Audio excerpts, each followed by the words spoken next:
sexual abuse is a crime throughout the world. If you already know a child is being sexually abused or has been sexually abused, please report the abuse to Child Protective Service or the police. So it's been complicated since I was conceived. So she was raped by multiple people, yeah? Yes. Was she drugged? She was drugged? Was she? She drank too much, but that is her belief that she was drugged. Oh, she thought she was drugged? That's what she thought before she died. I'm asking these questions because these are questions a lot of people out there want to know. You understand? You know, I know how painful it is, but we just have to, you know, enlighten our viewers with his story. She did not disclose all that to me, but what I remember her saying was that she has a feeling her friend whose birthday party it was must have organized the boys to do that to her. So she still doesn't know who. She didn't tell me who my father was. I don't know him. What a horrible state. Well, why allow Adora to regain herself? Viewers, let's put this tragic story into perspective. It's very important to control your alcohol intake in public and also be very watchful of your drink. Now, I'll suggest if you have a reason to walk away from your drink, then it's best you dump the drink and get a fresh one. Because it's not funny having a 27-year-old lady sitting on our brave seat of change today telling us that she did not have a father. It's not funny at all. Secondly, this is to our parents out there. A 16-year-old child being kicked out of her home with her pregnant baby, without no home, no money, and zero knowledge of how to take care of her unborn child. I mean, this is a very worrying decision coming from Adora's grandparents. You know, taking that kind of decision wasn't wise at all. Parents, you need to review your decisions, okay? Even when faced with similar or worse situations, you need to review your decisions, okay? Yeah, let's move on to Adora as the story continues. Okay. From what my mother told me, it was not easy for her when my grandparents kicked her out of the house. But she was lucky to have a friend that took her in. Okay.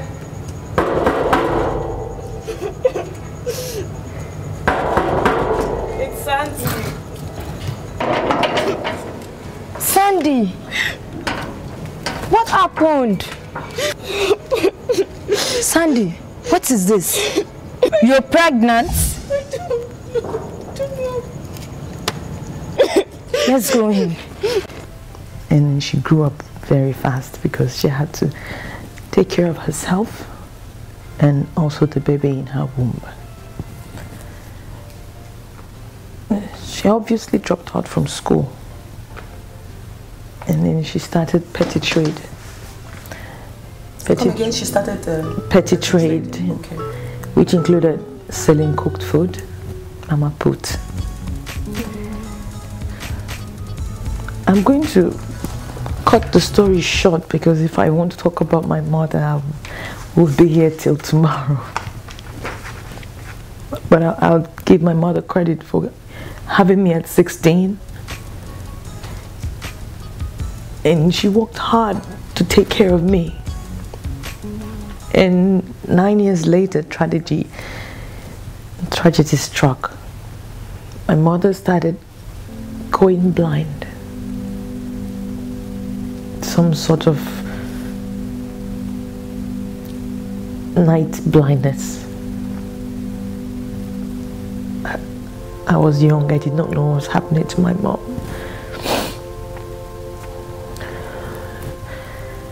And later she became worse. Her hands were swelling, her legs swelling. She could not move around freely. Were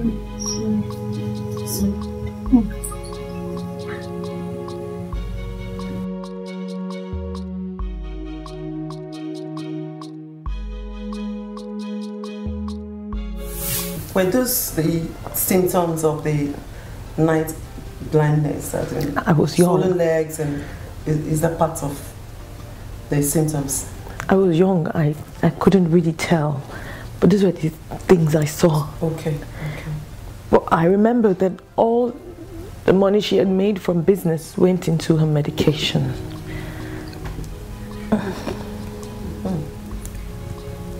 She continued her treatments for months until I was 10. Seeing my mother's illness reoccurring, I had no option but to engage in petty trading.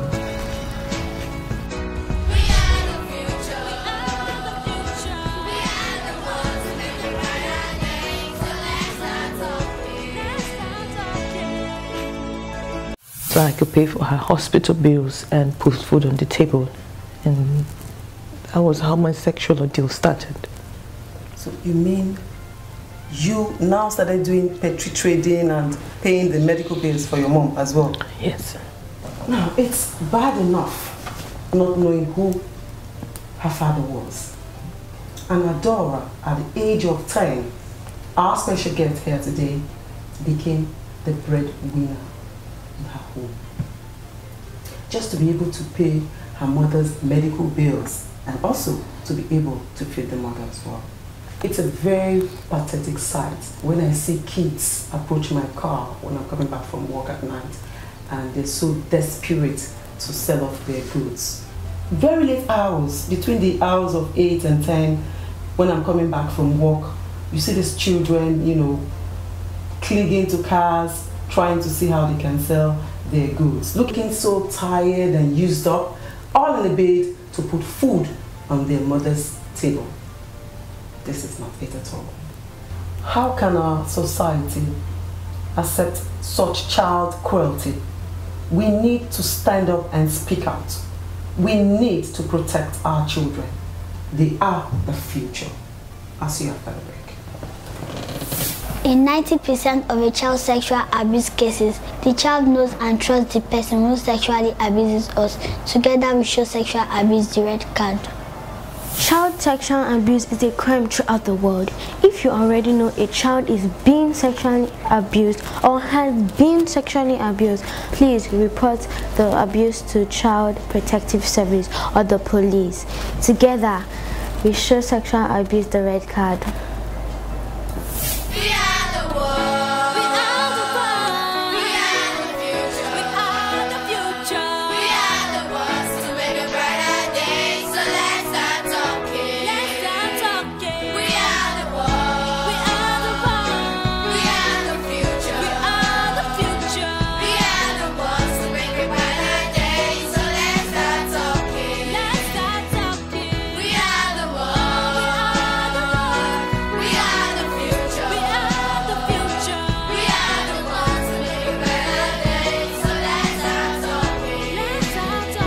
Together we stand in the psychologist to fight against pedophiles in our society. Show child sexual abuse the red card.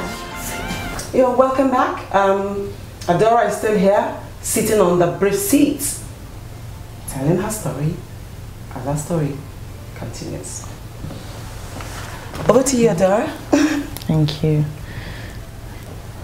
Well, it was easy for me to adapt into selling petty things like fruits, plantain, and other eatables in my local community. Because I grew up assisting my mom while she was cooking and selling food to people. I was already used to that, but what I was not used to was the molestation that comes with it. I recall it all started with Mr. Amos, my mother's close friend. He owned a fruit shop and he would supply us fruit, supply me fruit to sell. And one day he touched my chest. I barely had breasts. Make I tell you what I'm feeling, baby. You they make my tingle, tingle, tingle. I love your hair, I love your shirt, I love your skirt, baby. Can I? He told me as long as he continued to touch me, that it would give me luck for the things I sold. All this touch I touch you will bring you good luck. When you go out there to sell your goods, the more I touch you, the more you sell your goods, and the more will be fine. And that if I let him touch it more, I would sell and come back home with a lot of money. The more I touch you, the more good luck. Okay? So that you'll be able to take care of your mom. Okay? So don't worry. I was too young to understand what he was doing. And then he continued to touch it. And then gradually he started squeezing it hard. I was confused and scared because he wanted me not to tell anyone the secret. And one day I asked him what secret. He wanted me not to tell anyone the secret, not even my mother. And that if I tell her, I will no longer be able to sell off goods. Once you tell anybody, those good luck will leave you. Selling of your goods, making money, you won't sell, and that your mom will die. You see? You won't have money again to take care of your mom will die. So don't let anybody, your friends, your neighbors, don't tell them. Okay? Don't tell them, okay? Yes, I won't tell you. Good. That's my adora. And I desperately wanted to help my mother. I didn't tell anyone. Why didn't you tell your mother? I was young. You mean he actually told you that? Yes. That it would give you luck if he continues to touch your breast? My God. Viewers, you can clearly see how these sexual predators called pedophiles sexually assault and use the scare tactics to intimidate our young, unsuspecting children. Continue your story, Adora. That was a platform for many months of my sexual slavery. He continued the molestation as weeks grew into months. And he became even more adventurous with his evil act. By not only fondling with my breast, but playing with my private parts. At age 11, I could not take it anymore, and I told my mother